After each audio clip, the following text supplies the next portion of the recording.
गुरु प्यारी साध संगत जी, आप सभी को प्यार भरी राधा स्वामी जी। साध संगत जी, एक बार की बात है जब भगवान भोलेनाथ और माता पार्वती स्वर्ग लोक में विश्राम कर रहे थे। स्वर्ग के इस विराट आकाश में जहाँ चांद और तारे अपनी चांदी बिखेर रहे थे और हर दिशा में दिव्य ऊर्जा व्याप्त थी, भोलेनाथ और माता पार्वती एक शांत और गहरी ध्यान में लीन थे। उनका प्रेम और साधना समस्त ब्रह्मांड से परे था, परंतु स्वर्ग में चुपचाप एक अदृश्य शक्ति कार्य कर रही थी। वह थी गुरु की ताकत, जो संसार को मार्गदर्शन देने के लिए हर समय तैयार रहती है। इसी बीच पृथ्वी पर एक जगह थी जहां बाबा जी अद्भुत सत्संग कर रहे थे। बाबा जी के शब्दों की गूंज हवा में फैल रही थी और यह गूंज स्वर्ग में भी पहुंच रही थी, जहां भोलेनाथ और माता पार्वती विश्राम कर रहे थे। बाबा जी के शब्दों में दिव्यता, प्रेम और सत्य की ऐसी शक्ति थी कि उसने स्वर्ग में हलचल मचा दी थी। बाबा जी कह रहे थे, गुरु की ताकत वह असीम शक्ति है जो हमें हमारी असल पहचान दिलाती है। गुरु के साथ जुड़कर हम अपने असल घर सचखंड के रास्ते पर चल सकते हैं। गुरु ही हमें सही मार्ग दिखाता है। गुरु ही हमें सही मार्ग दिखाता है। भोलेनाथ और माता पार्वती जो स्वर्ग में विश्राम कर रहे थे, इस दिव्य आवाज़ को सुनकर चौंक गए। उन्होंने एक दूसरे से कहा, यह क्या शक्ति है? यह आवाज़ इतनी सख्त और दिव्य क्यों है? वे दोनों इस आवाज़ के प्रति आकर्षित हो गए और यह तय किया कि वे इस रहस्य का पता लगाने के लिए पृथ्वी पर जाएंगे। कुछ समय बाद भोलेनाथ और माता पार्वती ने गहरी सोच के बाद मानव रूप में अवतार लेने का निर्णय लिया। वे धरती पर आए और डेरे पहुँचे जहाँ बाबा जी का सत्संग चल रहा था। यहाँ वे बाबा जी की शिक्षाओं को सुनने के लिए बैठ गए। बाबा जी ने कहा, सच्चे संत वही होते हैं जो स्वयं को परमात्मा में खो देते हैं और दूसरों को भी उस रास्ते पर ले जाते हैं। यही है मानव जीवन का असली उद्देश्य। बाबा जी के शब्दों में वह शक्ति थी जो न केवल मानवों के दिलों तक पहुंची, बल्कि समस्त ब्रह्मांड में फैल गई। भोलेनाथ और माता पार्वती जिनका प्रेम और भक्ति अनमोल था, महसूस किया कि गुरु की शक्ति क्या होती है। उन्होंने समझा कि गुरु ही हमें समझा सकता है, कि गुरु ही हमें उस सर्वोत्तम ज्ञान की ओर ले जाता है जो हमें सच्चे घर। भोलेनाथ ने माता पार्वती से कहा, देखो माता, यह गुरु की शक्ति है जो हम तक पहुंची है। इस दिव्य संदेश को समझने के बाद हम इस मार्ग को और भी गहरे रूप से अपनाएंगे। माता पार्वती ने भी सहमति जताई और दोनों सत्संग में लीन हो गए। बाबा जी ने कहा, जब हम गुरु के साथ होते हैं तब हमें अपने जीवन में सच्ची दिशा मिलती है। गुरु के साथ हर कदम शांति, प्रेम और सुख का होता है और यही हमारे असली घर सचखंड की यात्रा है।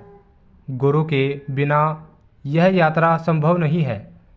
यह सुनकर भोलेनाथ और माता पार्वती ने यह महसूस किया कि वे जो आंतरिक शांति और दिव्यता की खोज कर रहे थे, वह गुरु की कृपा से ही संभव है। उनके दिलों में यह विश्वास मजबूत हो गया कि गुरु की ताकत में ही सच्चे आत्मज्ञान की कुंजी है। साध संगत जी, यह कहानी काल्पनिक जरूर है, लेकिन इस प्रकार से यह कहानी हमें यह सिखाती है कि गुरु की कृपा और शक्ति से ही हम अपने जीवन के सच्चे उद्देश्य को पा सकते हैं। गुरु के मार्गदर्शन से हम अपने असल घर सचखंड की ओर चल सकते हैं, जहां हमें सच्ची शांति और सुख मिलेगा। यह सच है कि जब हम गुरु के साथ होते हैं तो हमारी सारी कठिनाइयाँ समाप्त हो जाती है और हम अपने असल रूप को पहचानने लगते हैं। गुरु हमें सच्ची दिशा दिखाता है और यही वह रास्ता है जो हमें हमारी असली पहचान और परमात्मा से जोड़ता है। साथ संगत जी, एक साखी मैं आपको सुनाने जा रहा हूँ। अगर आप भी डेरे जाने की या फिर बाबा जी के किसी भी सत्संग को सुनने के लिए जाने की सोच रहे हैं तो सबसे पहले बाबा जी की यह बात ज़रूर सुन लेना जी। यह बात सुनकर आपको बहुत फ़ायदा होने वाला है जी। आपसे विनती है, बात को पूरा सुने जी, वीडियो को बंद मत करना जी। और अगर बाबा जी की बात अच्छी लगे तो कमेंट में राधा स्वामी लिखना मत भूलना जी। साथ संगत जी, अक्सर संगत सतगुरु से विनती करती है, लेकिन इस बार सतगुरु को संगत के आगे विनती करनी पड़ रही है जी, क्योंकि बाबा जी की संगत ऐसे तो बाबा जी की बात सुनते नहीं। इसलिए बाबा जी ने इस वीडियो में विनती के तौर पर संगत से जो कुछ कहा है वह सारी संगत का एक बहुत बड़ा मार्गदर्शन करने के लिए बहुत है जी। साथ संगत जी, एक बार बाबा जी ने सत्संग फरमाया और उस दिन सत्संग सुनने लगभग 3 लाख लोग आए हुए थे।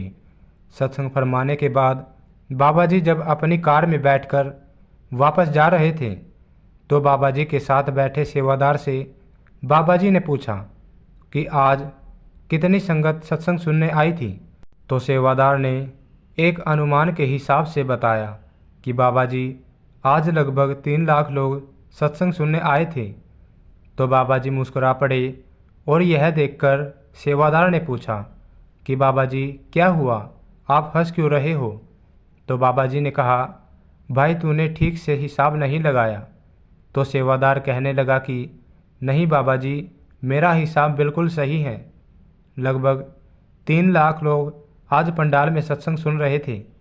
तो बाबा जी ने कहा, भाई मैं भी तो स्टेज पर जब सत्संग फरमा रहा था, मुझे तो 300 लोग भी पूरे नहीं दिखे। तो यह सुनकर सेवादार हैरान रह गया और पूछने लगा कि बाबा जी, मैं आपका मतलब नहीं समझा। तो बाबा जी ने कहा कि 3 लाख शरीर जरूर पंडाल में बैठे थे, लेकिन दिमाग 300 का भी पंडाल में नहीं था। यह सुनकर सेवादार कहने लगा कि बाबा जी, मैं समझ नहीं पाया कि इस बात का क्या मतलब है। तो बाबा जी ने बताया कि बैठे तो 3 लाख लोग थे, लेकिन सब के सब दुनिया की सैर कर रहे थे। कुछ संगत को छोड़कर किसी का भी दिमाग सत्संग में नहीं था। सत्संग पर ध्यान देने वाले बहुत कम थे। कोई अपने घर परिवार के बारे में सोच रहा था, तो कोई अपने बच्चों के रिश्ते और उनके करियर के बारे में सोच रहा था। किसी को नींद आ रही थी तो कोई बार बार अपनी घड़ी की तरफ देख रहा था कि कब सत्संग खत्म होगा। कोई यहाँ घर वालों की ज़बरदस्ती से आया था तो कोई यहाँ डेरे देखने के लिए आया था। किसी के दिमाग में उसका व्यापार घूम रहा था तो कोई नौकरी के बारे में सोच रहा था। यह बात बिल्कुल सही है, आए तो 3 लाख ही लोग थे, लेकिन कोई यहाँ घूमने फिरने के हिसाब से आया था तो कोई खरीदारी करने के लिए आया था। अब जब सारी संगत पंडाल से बाहर निकलेगी तो सत्संग में क्या बताया था सब कुछ भूल चुकी होगी। आज सत्संग कौन सी वाणी पर फरमाया गया था यह भी संगत को याद नहीं रहना, और बाहर निकलते ही सारी संगत अपने घर की तरफ भागने की जल्दी करेगी।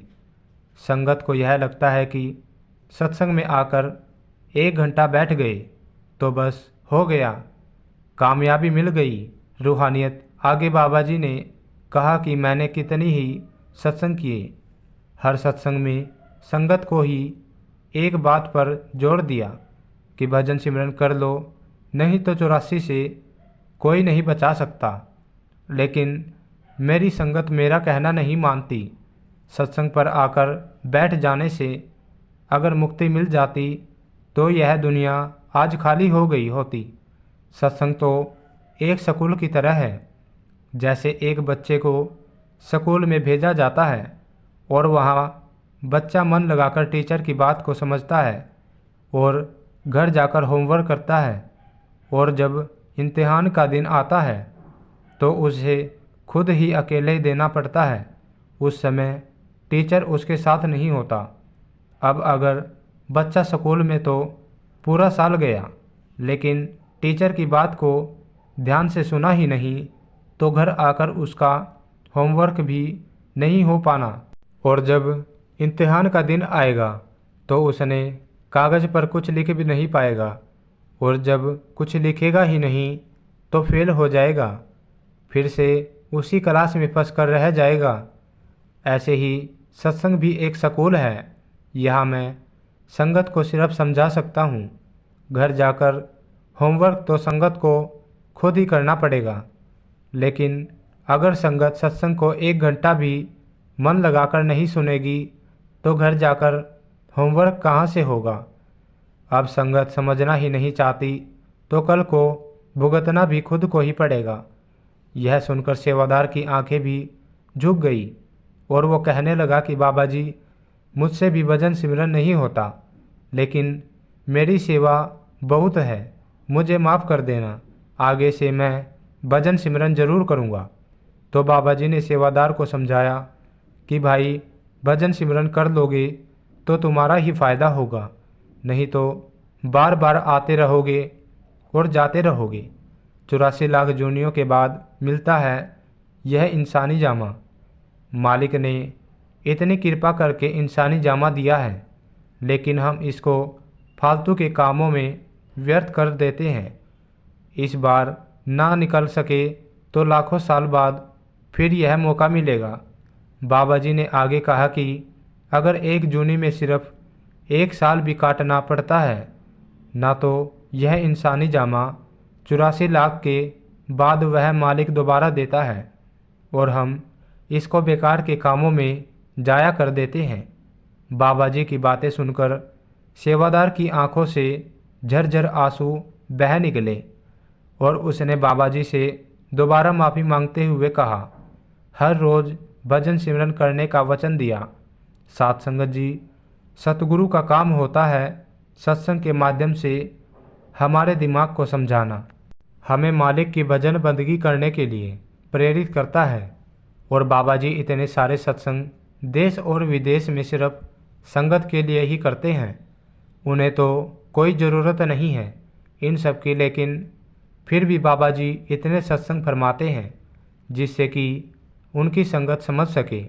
लेकिन हम लोग 1 घंटे के सत्संग को मन लगाकर नहीं सुनते। हमारा मन भटकने लगता है और हमें दुनियावी चीज़ों की ओर ले जाता है। मन तो चाहता ही यही है कि हम भटकते रहें। एक छोटा सा वाक्य आप सभी से शेयर करता हूँ। एक सत्संगी अपने घर से सत्संग घर की ओर निकला और रास्ते में कीचड़ में गिर गया, तो दोबारा घर आया और कपड़े बदलकर फिर से सत्संग सुनने चल पड़ा। इस बार फिर से गिर पड़ा, फिर घर आया, कपड़े बदले और दोबारा चल पड़ा। तीसरी बार फिर यही हुआ। अब चौथी बार जब सत्संग घर की ओर जाने लगा तो साथ साथ एक और इंसान चलने लगा। तो जब सत्संग घर पहुँच गए तो सत्संगी अंदर जाने लगा, लेकिन वह साथ चलने वाला वहीं रुक गया। तो सत्संगी ने पूछा कि भाई, आप क्यों नहीं अंदर आ रहे हो? तो वह कहने लगा कि मैं ऐसी जगहों पर नहीं जाता, मैं काल हूँ। 3 बार मैंने ही तुम्हें गिराया था, लेकिन पहली बार जब तुम कपड़े बदल के फिर से सत्संग जाने लगे तो तुम्हारे मालिक ने थोड़े से कर्म काट दिए। दूसरी बार भी जब तू फिर से जाने लगे तो मालिक ने फिर तुम्हारे थोड़े और कर्म काट दिए। अब चौथी बार मैं खुद तुझे यहाँ छोड़कर आया। इस बार तुझे गिराता तो तू फिर सत्संग घर की ओर जाता, और इस बार तेरे सारे कर्म ही मालिक ने काट देने थे, इसलिए इस बार मैंने तुझे नहीं गिराया। साथ संगत जी, कहने का मतलब यह है कि रूहानियत के रास्ते जब जीव चलता है तो काल बार बार रुकावट बनता है। मन हमें इधर उधर भटकाता है, लेकिन हमें फिर भी इस मार्ग पर डटे रहना है। एक दिन मन अपने आप समझ जाएगा और हमें भटकाना बंद कर देगा। साथ संगत जी, आशा करता हूँ बाबा जी की बात आपको एक बड़ी सीख जरूर देगी। साथ संगत जी, इसी के साथ इजाज़त चाहता हूँ। मिलते हैं एक और नई वीडियो के साथ। कमेंट में राधा स्वामी लिखकर अपने शहर का नाम ज़रूर से लिख देना जी, जिससे कि हमें पता चल सके कि बाबा जी की संगत शहर के किस किस कोने से हमारी वीडियो